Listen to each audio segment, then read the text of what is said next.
What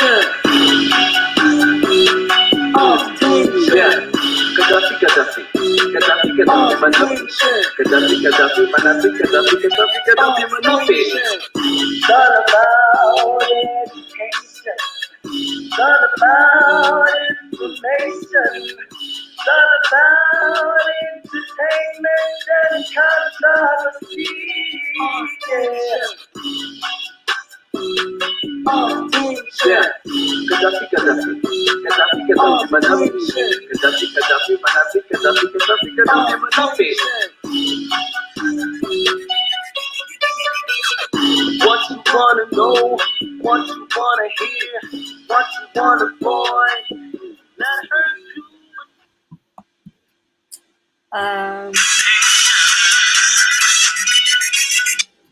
Hi, Kevin. Are we on? Gaddafi, Manafi. Hey, Kevin. How are you? Kevin MADUNA, top 4 final contestant. Did I say it right? Yes, top 4 final contestant in Idols SA. Welcome back to the real world. I mean, I don't want only the celebrity there, like, untouchable, underwater, and all that. Welcome back. Welcome back to the land of the living. Yay. The land of the reality. Thank you so much. It's an honor to be here to welcome to all the viewers, everybody who's watching today. We have Kevin MADUNA, the Idols top 4 final there's a word that I used, finalist. Yeah, Idols finalist 2021, right? He's a music writer, a content creator, a modeler, a musician, an entertainer. Actually, everybody knows you as an entertainer. And as well, besides being a musician and a soloist as well, because I saw that you released your a single last year, right? Last year. I released 2 singles. Yes. Is there anything that I missed on your title? Is there anything that I missed that you are doing that I have no idea about? No. Except for hustling on the sides, doing those little jobs that people don't know that we can do. But yeah, everything that you've mentioned is stuff that I specialize in. Yes. Yeah. Welcome to the show, and thank you for accepting our invitation to come and talk to us about your journey within the entertainment industry. You know that I'm a Zutu, and I throw in my Zutu now and then. So I hope you will catch up with me, because this is the only language that I know, the English and the Zutu. Yes, thank you. Thank you so much for joining us today. And how are you? How have you been? How have I been? I've been good. I've been faced with reality, but I've been good. Yes. Yeah, I would say my heart is in a good space. I'm good. I can't complain. I'm actually in a point where in my life I'm just grateful for everything that is happening, for everything that is just happening around me. I'm grateful, but I'm in a good space. I'm in a healthy space. I'm in an excited space. Yeah, looking forward to, some great things that are lined up. Yeah.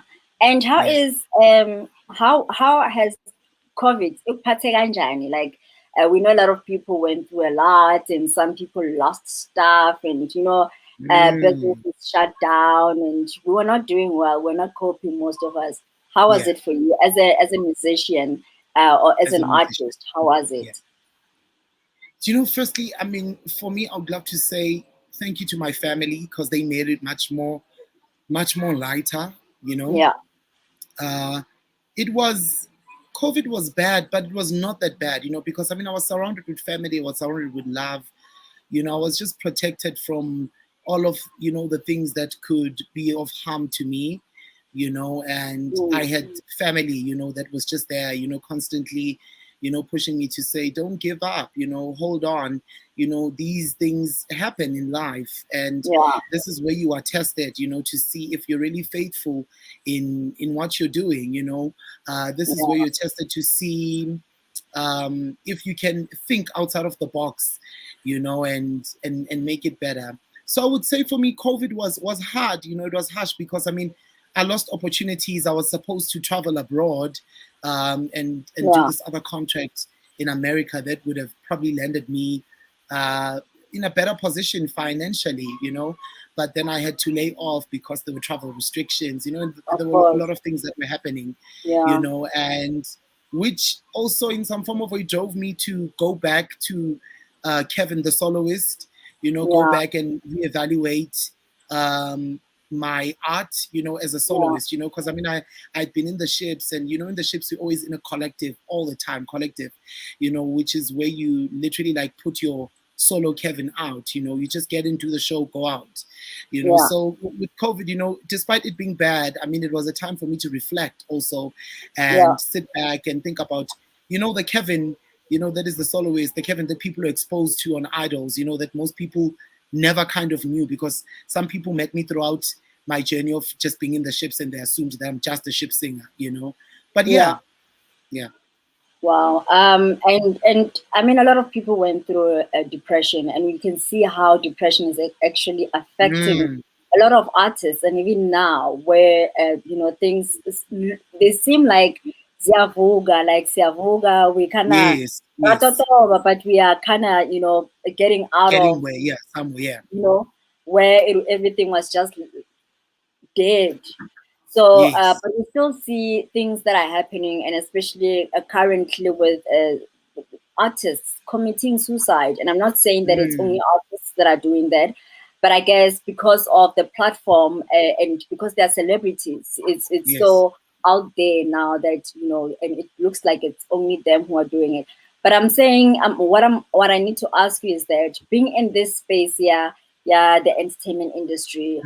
What have you experienced in terms of depression? Do you have colleagues that have gone through that? Have you witnessed any that kind of stuff in the industry, and what leads them to that space? Being in the industry, with depression, I would say I for myself, I've experienced it, and I don't know how I got over it, but I remember there was a point in my career, because I used to live in Pretoria for like a good old 5 years. And while I was living there, I had won a competition in 2014 called Puisano. It's sponsored by the government, the Department of Arts and Culture. And I remember it went on. I won the competition, went out, started singing and gigging. And it got to a point where I got stuck, because I wanted to work on, I was working on a project that was in studio, and I got to a point where in 2016 I was stuck, and I could not gig as a solo artist, and I was trying to think of so many ways, on how to kill this bird, these birds, which is art. And I got to a point where I was frustrated, where I lost weight, where I felt like, things were just caving in, until some form of way light came, friends were there, family was there, So depression is a real thing, I've experienced it. I, for myself, I would say so. I wouldn't say I was diagnosed with it, but there was a point where in my life I was really so sad, in a dark space when it came to me doing my art, But thank God, because it's music and music is healing, I some form of way found my healing, and I managed to escape that, part of my life, and I've also, experienced depression with close family members, with colleagues, in the industry, and it's a real thing, because in the art, we always have these dreams and aspirations of seeing ourselves, achieving certain things, getting to certain places, and you find that most artists never get to where they dreamed or imagined themselves to be, and that could be a contributing factor to a person ending up being depressed. And it's a real thing where people get to a point where they just hide away, and we're like, but where's Gaddafi? And Kanti Gaddafi is just sick, You know, she's Yeah. mentally not in a good space, you know. And I've seen it, you know, and I've seen it happen with colleagues. I've seen it happen with family members, and it's a real thing. And I mean, even with I mean, God rest his soul, with Ricky Rick, you know, with the situation that happened with him, you know, constantly going out and talking about it, that he's depressed, he's dealing with depression, he's been in a dark space, And he's you been know. saying, And yes, yes, and he's been saying it, you know, he's yeah, been saying it, yeah, you know. And I think we are slowly, as society, seeing that it's actually a disease, you know, yeah, like cancer, yeah, like AIDS, like, you know, like any other yeah, dreadful disease that eats a human being up. It's just yeah, that this one does not show, you know, yeah, the person probably yeah, losing weight, or, you know, a person could be chubby and I could look like this and be smiling with you and laughing with you here, of but course, I could yeah, literally be in a dark space, and you find that yeah, at night maybe I'm not even sleeping, you know. yeah, And it's a real thing, you know, in the arts, and we have to kind of acknowledge that it's a disease and it's killing our people, and not only footy in the arts, just generally people in the world, you know. We used to say how yeah, people would say, "Ay, but bamuloile Kevin, bamuloile yeah, Katavina," you know. yeah, Kanti, it's mental illness, you know. This yeah. person is battling, you know, issues, probably problems from a very young age, problems of dreams not getting to where you want them to be. And you have to be faced with that reality that I feel like I failed. And Yeah, with you going back to your room, closing the door, and you realize I'm alone. You close the yeah, door, you're still married, you've got a husband, you've got a girlfriend, you've got a wife, you've got whatever, a partner, you still feel I'm alone, because these people do not understand where you are mentally. You are battling mm. something, you are fighting something that is not in the physical, but it's in the mental, you know, state of mind. When you say mental state of mind, is it, what is it? Is it childhood trauma? Is it a bad experience, or any kind of trauma that you might have It could be any kind of experienced? trauma. It could be any kind of trauma. You know, like I've had friends who battled depression, you know, dealing with childhood trauma that is, you know, starting to show itself when a person is much more older. You know, you'd find Yeah, that maybe someone got raped and they ignored it and they're like, ah, yeah, nah. You know, and then when it gets to them having to settle down, be in a relationship, and, yeah, you know, be that yeah, normal person, they, you know, they have those traumas revisiting them back, and it kind yeah, of builds up. And you know something, when it builds up, when by the time it, you know, it's like see, so senaling, you know, with pus inside. yeah, You know, yeah, when you leave it, it builds up, and it gets to a point where it just pops out on its own and pus comes out. yeah, And I feel like yeah, depression is something like that, you know. You've mm, been holding back and holding back and holding back. It could be bullying, it could be a lot of things. It could be you wanting to see yourself, you know, somewhere, you know, within a period of 5 years, and it does not happen, you know. And it builds up that I've been trying to fight and, you know, get this and get here, but my yeah, career is not getting there. And yeah. boom, you know, you hit the wall and you hit the top, and, you know.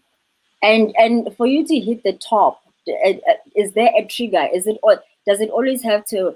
Is there always have to be a trigger that leads you there, or is it just it just comes? Let's say when you're sleeping, before you even pass out, you know, before you go, you Yeah, pass out. It's dark. It's you, even if you are sleeping with someone on the bed, but you are alone because you're no yeah. longer talking, but you are preparing yourself to pass out. So what I need to understand is that, does it come before? Does it come in any form? Like, it can be a trigger, or it can just be a thought that It you, can be, when it comes, you meditate on it, and then that's where it yeah, fucks you up. yeah. I think it can be anything, you know. Like for me, Mhm. like I was talking about my story, that in 2016, where I felt like I wasn't going anywhere, I was stagnant, I was, you know, I had won a competition. It was thoughts, it was on social media, it was seeing other people prosper, you know. Not that you're jealous of them, but those things do trigger something, you know. Like, for a good example, like with me, like as I'm saying that, you know, there was a point in my life where I felt I was in a dark space, you know, regarding my career, regarding me, you know, Yeah, progressing in life and progressing in the career choice that I had made, you know. And it's such things like when people talk about social media and the effects of it, you know, and how yeah, you see something and it could trigger, you know, something that you've been holding up inside, maybe it could be me doing something and it, it awakens that thing where, remember, you're dealing with this thing, and then it comes up, and for some people, like I'm saying, it's a build up. You might find that you see something and it triggers it. Kanti, it's just, hitting the top, boom. And it's you getting to a point where you become suicidal. It's you when you get to a point where you just feel like, I just don't see myself. I don't feel worth it. I don't feel good enough. I don't feel, that I belong here, So it could be a lot of things. It could happen at night when you're sleeping. It could happen when you're alone in a room. It could happen in a collective when you're with a group of people, where people don't even see the signs that, because maybe Gaddafi is missing dinner all the time, it's her now starting to show the signs that this thing is coming. It's haunting. These past traumas are coming back up, and they are trying to mess up your life. Yeah. Wow. This is a very broad topic that we got so much into it, and I also was Kevin, who was called Kevin before, before Idols. If you can take, let's go back, and I think it's triggered because of what is happening currently. So it's still like a very heaty topic, and I think people need to have an understanding of what depression is, because manje sisicabanga ukuthi abantu, like, as people are already thinking ukuthi every artist that othwasayo is actually a depressed artist that they just don't know what they are depressed, and they haven't been diagnosed, and as a result they go that route. And I'm not sure, I'm not sure, I don't know anything about Sangoma, how the whole thing works. But what is your take on that? Do you think that most artists they don't understand that they are depressed, and instead they take the Uktwasa route? I really think, African spirituality, Uktwasa is it's a very broad subject and very dangerous. Sometimes I feel talking about it, I really don't think, I feel like if you kind of go and play in those areas, and you are depressed and you run to being a Sangoma, I feel like it's very dangerous, because it can leave you in a position where you are spiritually unstable, in a position where you are mentally unstable, And I really think people are called, we really can't subject depression, to people going by your twasa, and we think that they're depressed. I really think that we might not know. I might not know your spirituality as you are sitting there, and you could come tomorrow and say, "But Kevin, I've got a calling," and I can't dispute the fact that you've got a calling. Maybe signs were given to you. Maybe it's the calling that's going to heal you from what people think you're depressed with or sick with. So I really think because spirituality is it's a very dangerous thing. Like Uktwasa is not pap and flays. I mean, I can attest. I mean, as a child, my mom was a Sangoma, and I've seen the process of her going through, her journey of being a healer. That it was not easy. For our family, it was not easy for her. It was not easy for us as the kids, having to miss a motherly figure, not being there at home, and it is settling that day. And you ask yourself, you're like, where's my mother? And your mother is in a house somewhere, and she's literally mopping the floors. Her process of getting to where she needs to get to, So I really think that, I mean, if someone is called, we can't dispute the fact that you're called. Unless maybe the ancestors come and they're like, we're gonna ban and then nothing happens. We'll be like, but Gaddafi was not called; she was alive, But yeah, I really think, I don't think people are really running towards it because it's depression. I really think people are finding their footing, especially when it comes to African spirituality, because I feel like it's something that has been hindered so much.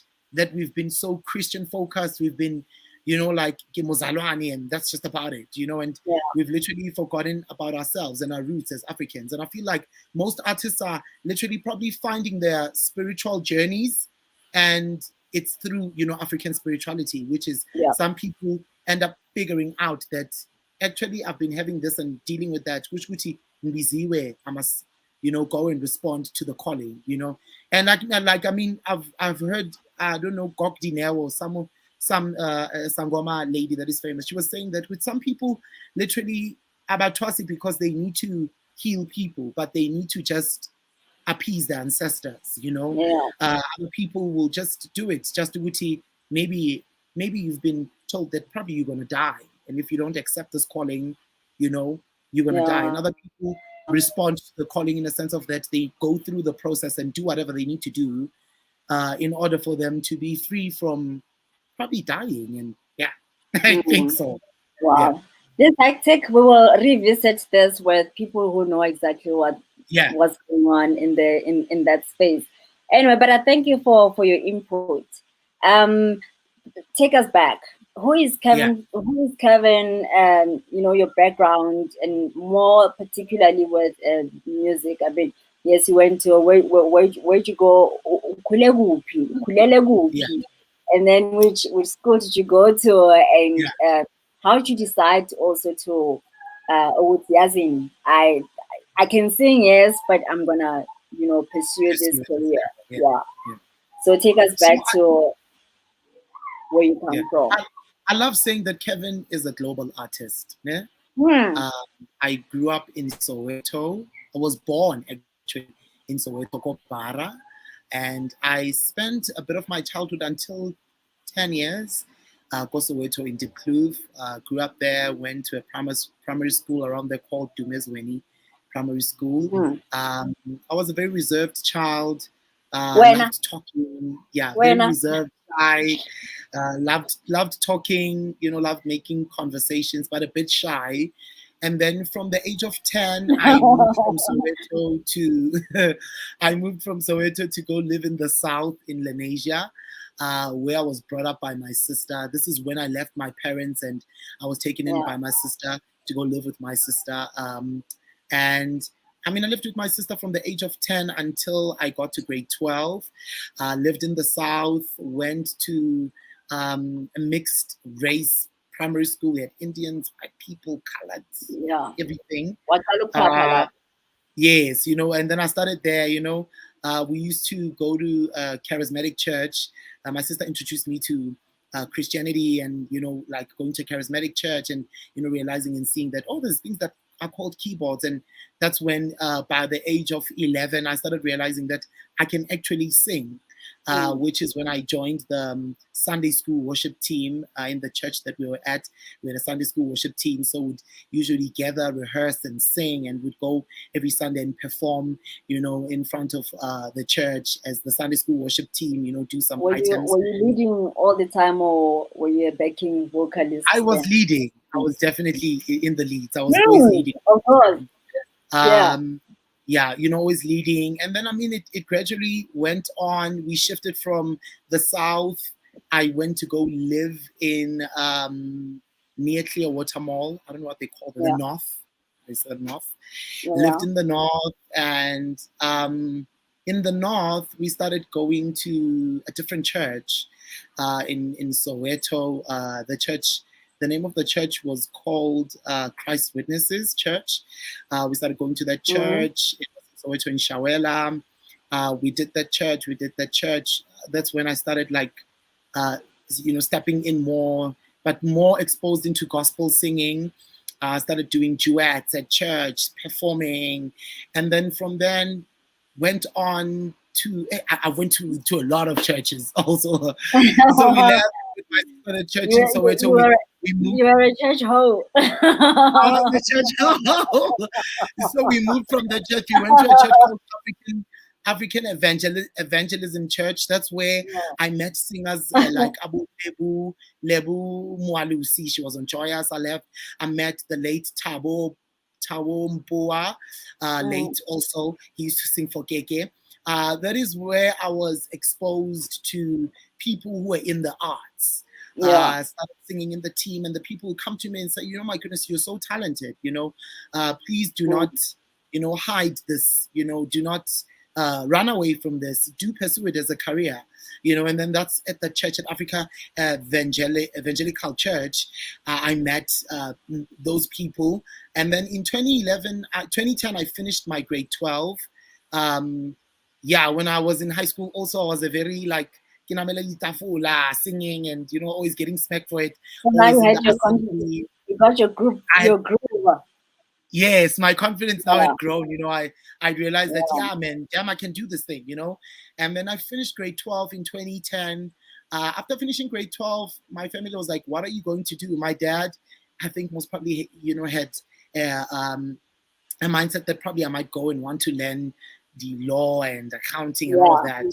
And I was just going through a phase in my life where I was like, "What is the plan? What is the plan?" Every time they're like, "Kevin, what is the plan? It's grade 12, you're finishing, you're writing your exams, what's the plan?" I passed grade 12, and then I asked myself, I was like, what's the plan? So my sister was like, you know what, take a gap year and think about it. So in 2011, I took a gap year, and that is when I was exposed to the music industry professionally. So Margaret Mutsache had auditions. She was looking for a choir, and she was studying this choir, and this choir was going to go tour around Johannesburg and sing, and for this church. So I went to Baseline. She was hosting auditions. Went to Baseline, auditioned, got there, sang, and they were like, "Oh my goodness, where are you from?" I'm like, "I'm from Soweto, and they're like, "You're amazing." Got booked for that gig, That's where I met amazing singers like Obakeng Ramaboa. I connected with people like Os Margaret Motsache. I met people like Bo Lulamalalo, who are these musicians? Oh my goodness, I met a lot of amazing musicians. But did you end up going back to school? Because I get nearly gap year. So it was a gap year. So throughout that gap year, I did that choir. After doing that choir, 2011, that choir did not materialize so much. It just faded along the way. And then that's where I met Zaza, the gospel singer. Zaza was also yes. Zaza, how did I meet her? Yes, Zaza was also looking for a choir. But before looking for a choir, I think I met Zaza through someone who connected me with her for a gig. I did this gig for her, and then she was like, she's got this choir. Then we did the choir, and also the choir didn't materialize so much. It ended along the way. And then that's when I professionally entered, and I started making connections where I met people, and people are like, "Oh, there's this boy that can sing. There's this boy that can sing. His name is Kevin." And then in 2012, I then enrolled at CJC. I was looking for a music school. Then that's when in 2011, I decided that I want to go study music. So I tell my sister's like, let's look for music schools. So firstly, before going to CJC, I apply at Tshwane University of Technology. And when I get there, I couldn't qualify because I never had prior music education, which was a downfall for me. And then after then, I went on to take a short course with this other guy that had a music school in Pretoria. His name is Colin Ngapo. I did music theory with him, and we did a bit of some singing, and he taught us a bit of music theory. And then after that, I then had failed to go into TUT. I then went and attempted to go to AFDA. After I failed because I didn't have funds. When we got there, the school fees per semester was like 55,000 rand, and my sister was like, "Hell no, that's like a deposit for a house if you go there for a year. So I can't, help you with."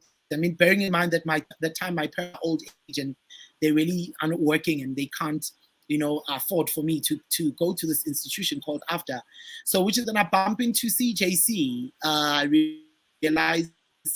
I get told about the school, and I also Google about it, and I found out there's a school called CJC. They teach music, and I hear that the likes of like Bobu C, the likes of Ntutuzo Makatini, and people like were teaching there. Some people from Shana come from there. So I then go and enroll at CJC process. I enroll, pay my registration fee. I discover in there that there's NSFAS. I apply for it.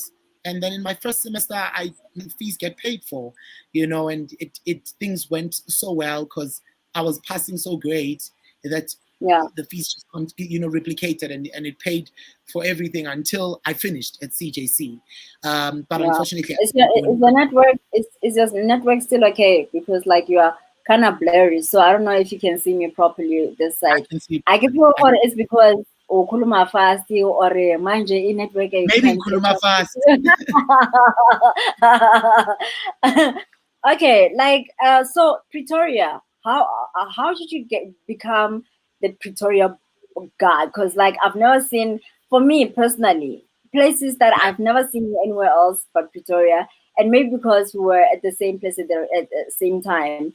But you do have a lot of friends from Pretoria. Was that Yes. your home musically for a while, or were you gigging just everywhere? Was it a coincidence or Ooh, Gobanara? Pretoria is my first love. I always say. So we finished at CJC with a group of friends, Yeah. and we wanted to go to Tshwane University of Technology. So Oh, we were makes encouraged by our sense. teachers. They were like, you guys should go there. My vocal teacher graduated from there. She was like, no, you should go there, Kevin. I think you'll really be amazing, and get your qualifications, go there. So we register, we go with these group of friends, 5 friends, we go and we Mm. audition.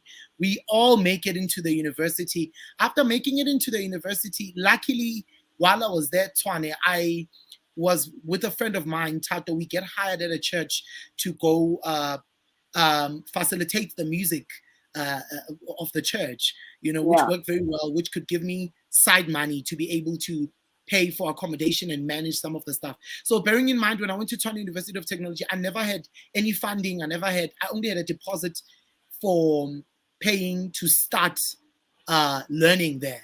So we get there, first semester we apply for NSFAS, and I'm like, okay, probably I'll be lucky again, to study. Then it didn't work out, and then that was in 2014. Then 2014, I win this competition called Puisano.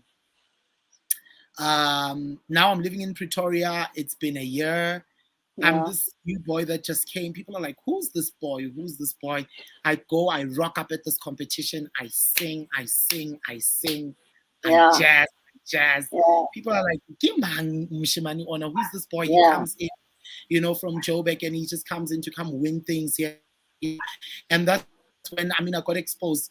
Bearing in mind that some of the people like Bo Lali and Botepo, we had started chatting on Facebook prior to even going there, and we had Yeah. known people like Lesego Mokgatle who came and introduced us, Lesego and Theo Yeah. Rapet came and introduced us into those circles also, and people were like, oh, you guys are hit musicians, and you know how it is in Pretoria when you arrive and you're hot, people are like, book here, book you here, come here, sing here.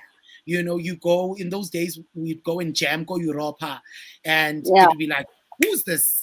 Kimang Gaddafi, book her, book her, Yeah. book him, and Yes. then we got into Pretoria, into Pretoria spaces like that. Then I won that competition. I started gigging around. I started mingling with musicians. My career started building up. That's when the Kevin that loved jazz coming from school, erupted in Pretoria. And then I happened in Pretoria. I gigged in Pretoria. I worked in Pretoria in theaters, and dabbled in between Pretoria and Joburg. I do gigs in between both places, and Yes. all around. Yeah, so that's how my And then love for. and then COVID happened, and obviously you were staying with your sister, right?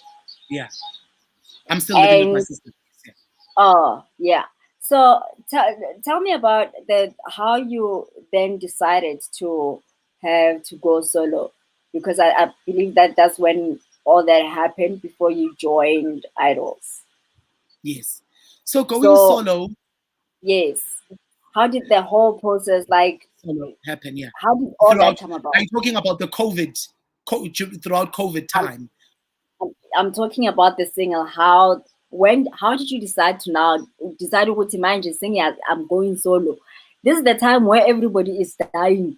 This is the time where asinokudla, like a lot is happening. And then Kevin decides, I'm going to write a song and I'm going to release this single. Yeah. I don't care like you were not even distracted by all of that. So Yeah. and take me to where you were mentally, like what was going on in Kevin's head. Firstly, I mean, I'm an intentional artist, you know. I don't Yeah, feel I need to, you know, speak all the time. I need to speak when I need to speak. yeah, So, I mean, with COVID, you know, happening, I had written a song about my mom. I mean, I was coming from the cruise ships, coming home, and from the cruise ships, while I was in quarantine, I was writing music, and I started being inspired so much. And I wrote this song about my mom because my mom is late, and you know, COVID hit, and condolences. I was like, this is the right time, you know, this is the right time to tell us, you know, people are losing loved ones, people, you know, need a comfort, they need music that's gonna heal them. And that's when my first single came about. Mentally, I was not in a dark space.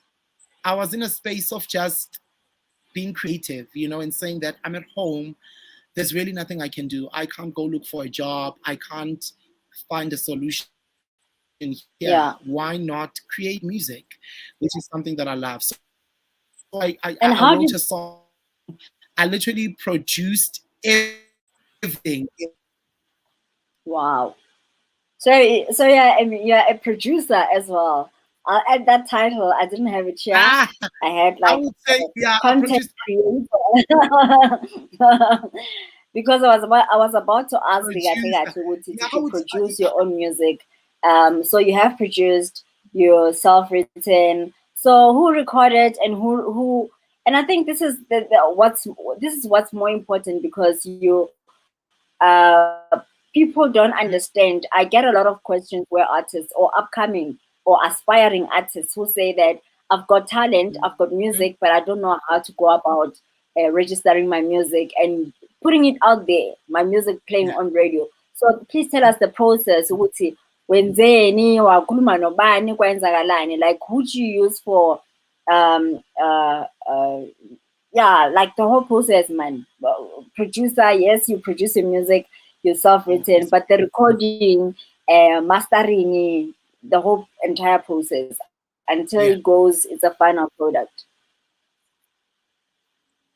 So with the single, uh, I produced it myself. You know, thank God I had equipment. I invested in Is studio your network equipment okay? when I came back from the ships after COVID. I realized I was going to be at home, and I was like, you know what? Really, I've been writing these songs. Okay. Let me check. I saw I was frozen a bit. It should be. Um, okay.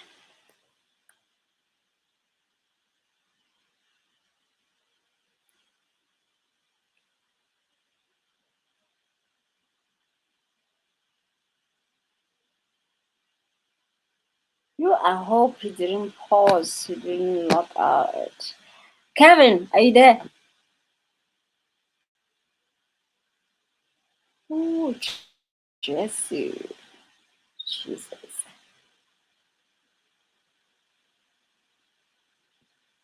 Uh, viewers, it looks like Kevin is gone. I don't know what's going on. Yeah. Shows lento kumele sicale futhi. Exit baba. Yes. Okay. In the meantime, I'm going to do this. We'll do the second part of this. We do apologize for that. We will be right back. Okay. Stay tuned. Just stay tuned. Be patient with us. This is this is terrible. Guys, we'll be back just now.